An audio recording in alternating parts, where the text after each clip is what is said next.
Gunna, who has released DS4ever. Here we go. It is 19 songs, 54 minutes long, and let me step back a little bit because I have a very interesting relationship with Gunna in the sense that we reviewed Wanna in 2020. It came out very hated that.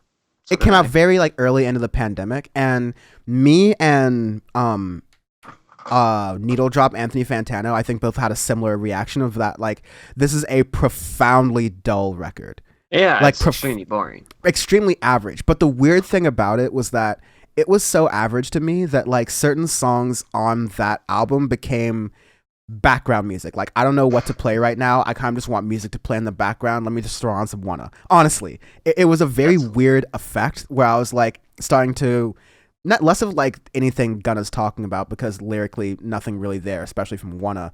But you know, some of the production, some of the beats, like Gunna type beats, are relatively laid back, something you can kind of listen to in the background. So that's an interesting sort of double-edged sword. Some of my most listened to songs in 2020 were off of Wanna, but I could definitely tell you I don't like it. It's just something that my brain just plays in the background when that happens.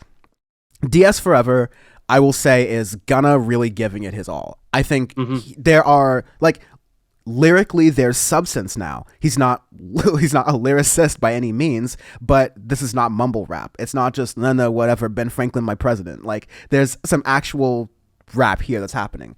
You have some features that deliver. You're cashing a little bit more on features here, but unlike the Weekend record that we reviewed earlier, your features that you have here: 2 Young Thugs, a Kodak Black, Lil Baby, G Herbo, 21. Netchi, 21, Young Blue, Future, Roddy Ricch, all really solid and generally add to the record. The problem is that this Gunna trying really hard and doing his best is a very average trap record in 2017. Yep. Yeah. It's like 100%. this could have been released in 2017 and it would have been okay, but it would have been had Without Warning in 2017, which would have fucking WWE SmackDown this shit to the drain, like elbow pile drive from like 10 feet in the air. Exactly. All in its fake glory. Yeah, this is an okay album. Like, that's it. It's better than One. I'll give it that. It's definitely better than Slime Language 2. Because I fucking hate a Sign Language 2 with a passion. I still do. It's just, that's the worst trap to me. This is just the boring trap where you get the features are funny and like they give the album at least some substance, so I'm not just bored out of my mind. But Gunna by himself is just not very good. I mean, you have Thought I Was Playing with 21, and 21 is just hilarious. His flow is good, everything on it. I'm also a 21 Savage fan, so it's fine, but there's some things in here that's funny. Even the Future and Young Thug with Pushin P, that's a decent track. That's a decent trap song. But again, just Gunna himself, all the rest of the tracks are just dull. They're nothing really substantive about them. Can I be honest, Sean? The only reason I wanted to review Gunna this week, and I insisted on putting it on the rundown, doing all of this, is because right before the album dropped, Gunna got into a Twitter beef with Freddie Gibbs and insisted that he was a better rapper.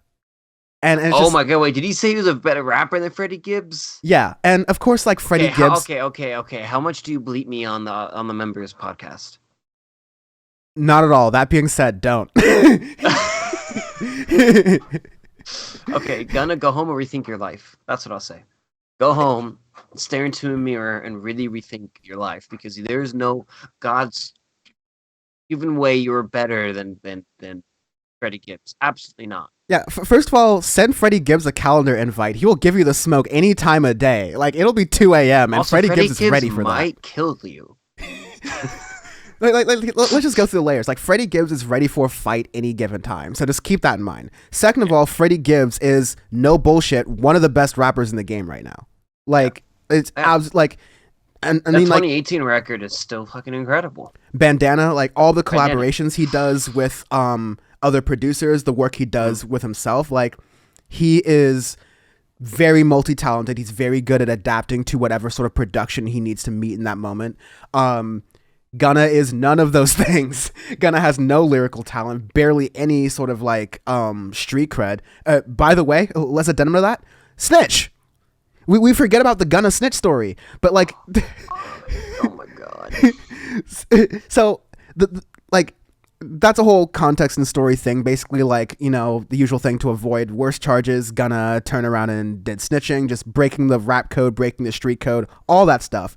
And then you bring in Freddie Gibbs. So all I can say, this was a very poorly timed publicity stunt to hype up the release of the album, and during an otherwise time where it's hard to hype up the release of albums, because like releasing an album in January, like what, dude?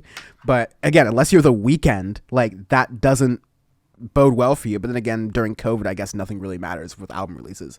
That being said, like there's no way on earth that Gunna was going to be better than Freddie Gibbs. But that being said, this is Gunna at his best. And then that being said, it's not phenomenal. It's Gunna at his best, which is sad. And so like the futures outshine him. The futures definitely outshine him. And there are songs that are like, I'd say the album starts pretty strong. I'd say from Private Island to A Lot of Cake, I'm like, all right, Gunna's like really stepping up here. But right after that point, I'm like, no, Gunna's going into his like folder of Gunna type beats. And I'm just hearing like remixes of what I heard on Wanna, which is like, yep. I told you that I like that album more than I expected to, but because it's repetitive in nature, there's only so much replayability for you for actually liking it. And liking it's very subjective. It's more like no, I know exactly what you mean. You put in the background when you need hip hop beats to study to, but you don't want to pay for YouTube. I understand. Yeah, and sometimes you need to do it. And particularly, it's the song "I'm On Some." And it's the one with like the dumb lyric that I quote all the time. Ben Franklin, my president, most of these niggas illiterate.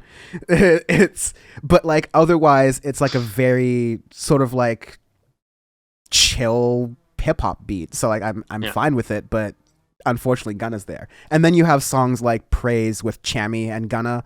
That was like an electronic song where like, you know, I can go without Gunna and his voice or whatever, but it ultimately turned out being okay. So like, I don't hate Gunna. I don't want to like push him into the ground musically, but I don't think anything he has developed musically has like really held a candle to some of like the true greats right now. And that's fine. You don't, in trap music, you don't need to do that, but I mean, we'll talk about it. So that's that. Yep. Arbitrary scale this week are types of masks. So this is, you know this feller looking dude. So he goes into let's give him the benefit of the doubt. Say he goes into a Target, right? He's wearing a grunt style shirt. You're in the military, you know exactly what that is. He definitely was in the military. Like if you were grunt style, you definitely were not a boot, so you don't know what you're doing. And he's wearing like a Confederate flag gaiter. Yes, I knew we were gonna go with the Gators. Confederate flag gaiter, baby. He's wearing work boots that are like broken down, and he's going in, and he's like, oh, I gotta get the wife something for Target. And you go in, and you know exactly what I'm talking about. That's the type of mask. Homie rolling through Walmart with the Payless 12s. I was gonna give this a gator with the Punisher guy on it. Yeah, that's a good one. That's second to that. But one of the skull eyes is just the Blue Lives Matter thin blue line flag, but just one of them, not both of them, just one.